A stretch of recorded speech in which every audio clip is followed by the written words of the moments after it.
The great hall of the Blackthorn pack had never been so full. Every bench along the stone walls held a body, every torch had been lit, and the long red banners of two packs hung side by side for the first time in 20 years. Tonight, the war between Blackthorn and Ashwood was supposed to end. Tonight, Alpha King Ronan Blackthorn was supposed to take a bride. Ronan stood at the front of the hall in his formal black coat, his shoulders straight, his face calm. Only the people who knew him well could see the tightness at the corner of his jaw.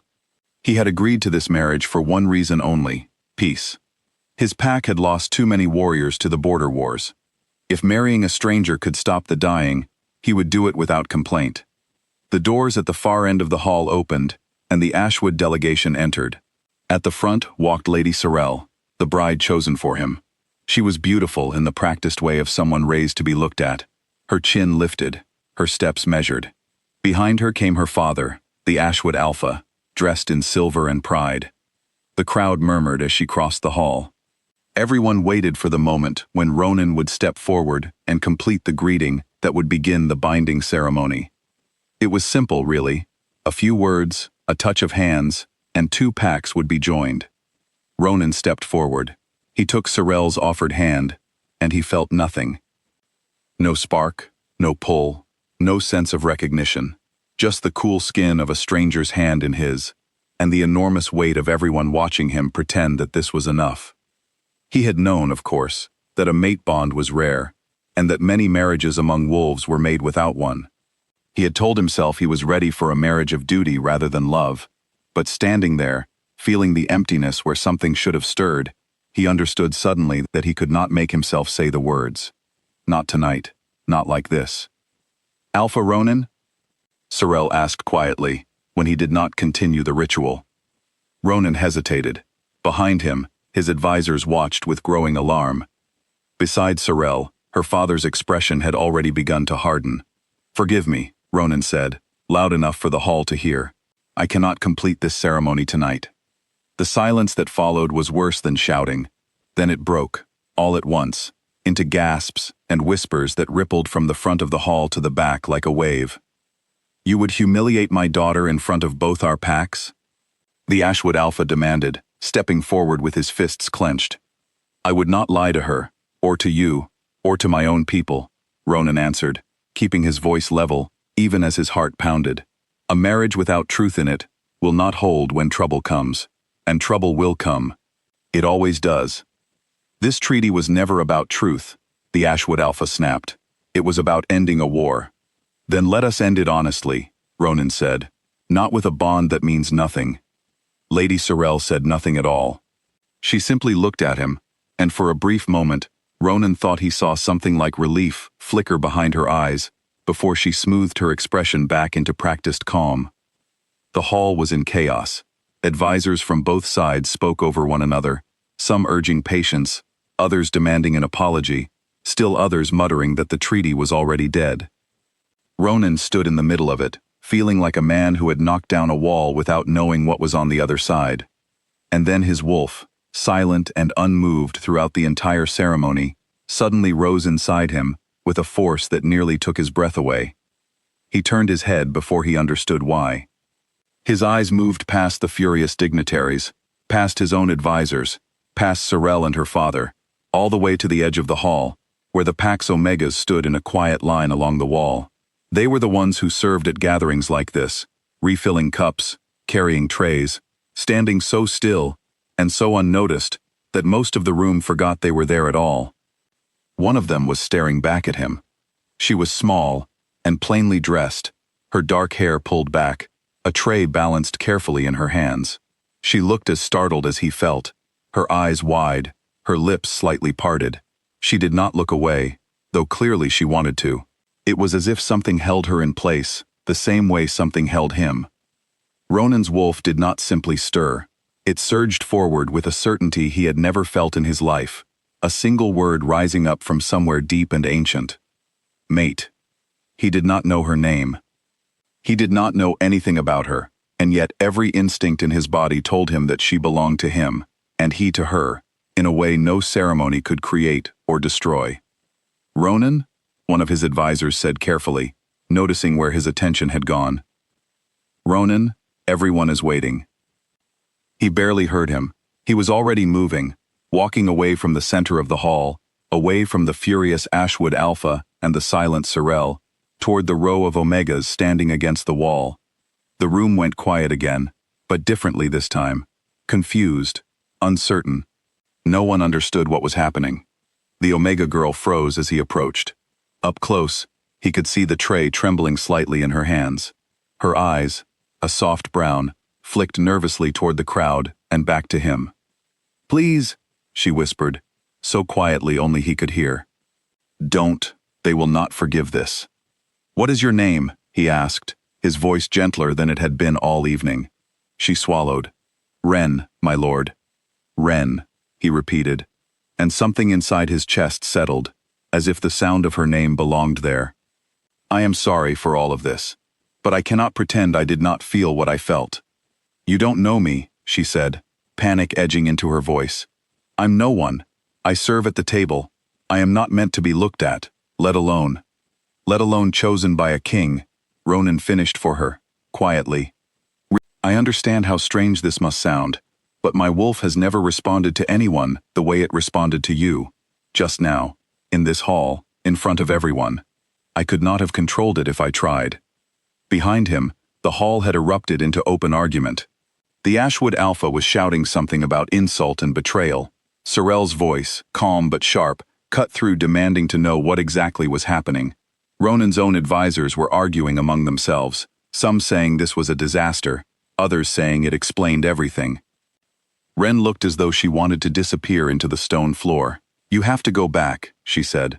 "You have to fix this. I can't be the reason 2 packs go to war." "You are not the reason," Ronan said firmly.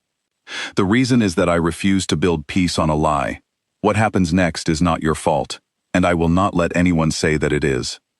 He turned back to the hall, leaving Ren standing frozen against the wall, her tray still trembling slightly in her hands.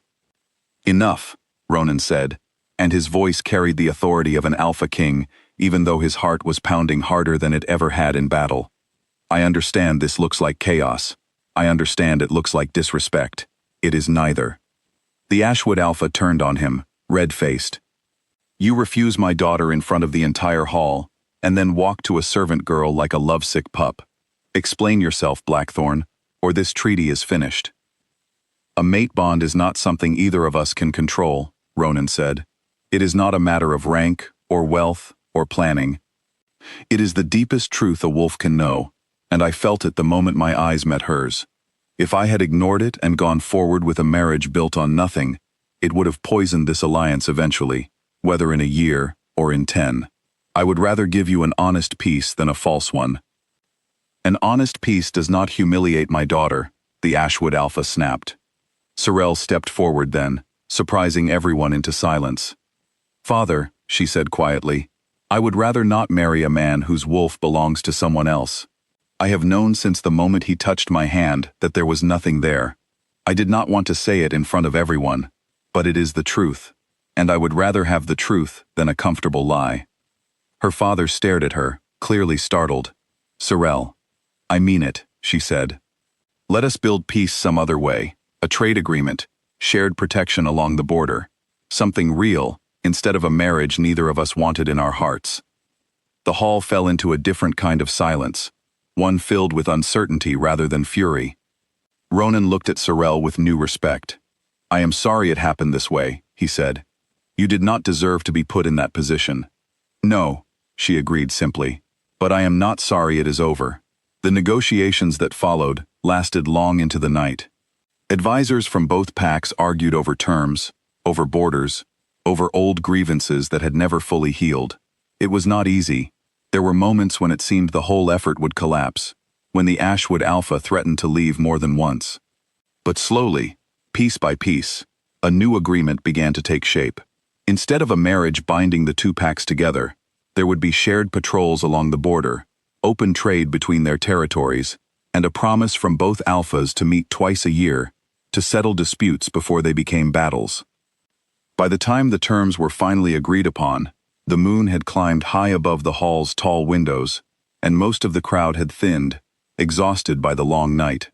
The Ashwood delegation prepared to leave, tired, but no longer openly hostile. Sorel paused before stepping through the doors and looked back at Ronan. "I hope she is worth all of this," she said, glancing toward the wall where Ren still stood, watching everything unfold with wide, uncertain eyes. "I believe she will be," Ronan answered.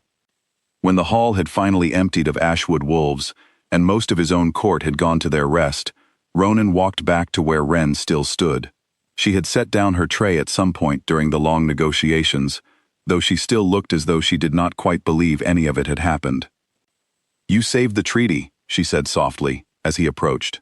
"Not me." "We saved it," he corrected, "by being honest instead of pretending.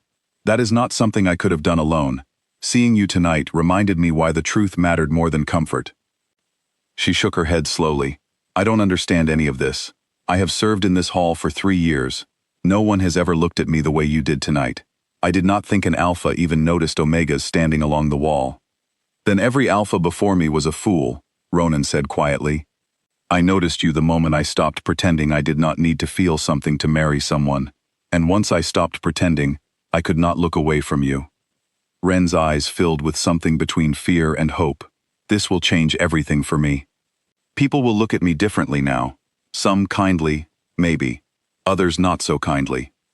"I know," Ronan admitted. "I cannot promise that everyone in my court will understand right away. Change like this is never easy, and I will not pretend otherwise.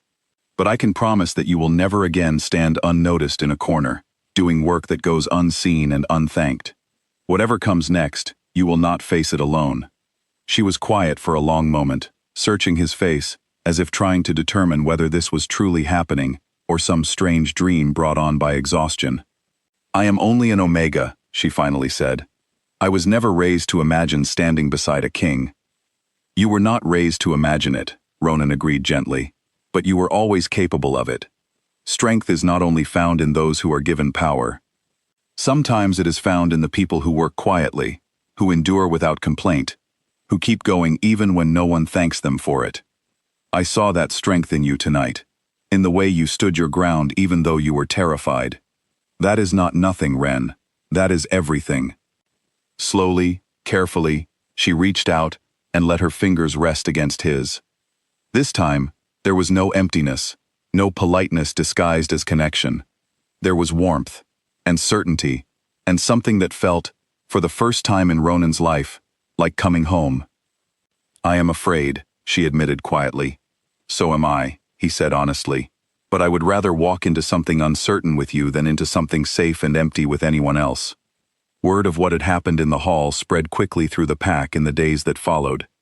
Some members were shocked, unsure how to feel about an Alpha King choosing an Omega so publicly, so suddenly. Others, quietly, admitted they had always thought the old traditions placed too much value on rank, and too little on the truth of the bond itself. Slowly, cautiously, the pack began to accept what their Alpha had already accepted in his heart. Ren stepped away from the Omega line for the first time in her life, not to serve, but to stand beside the man her wolf had chosen, without hesitation or doubt. It was not a simple beginning.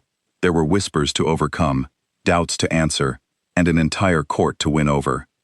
But for the first time since taking his title, Ronan Blackthorn felt that he was building something real, something honest, something that could not be shaken by politics or pride. The treaty with Ashwood held, stronger perhaps for having been built on truth rather than convenience. And in the great hall where a bride had once been refused, the pack slowly learned a new lesson, that the strongest leaders were not the ones who followed tradition without question, but the ones brave enough to choose honesty over comfort, even when the whole world was watching.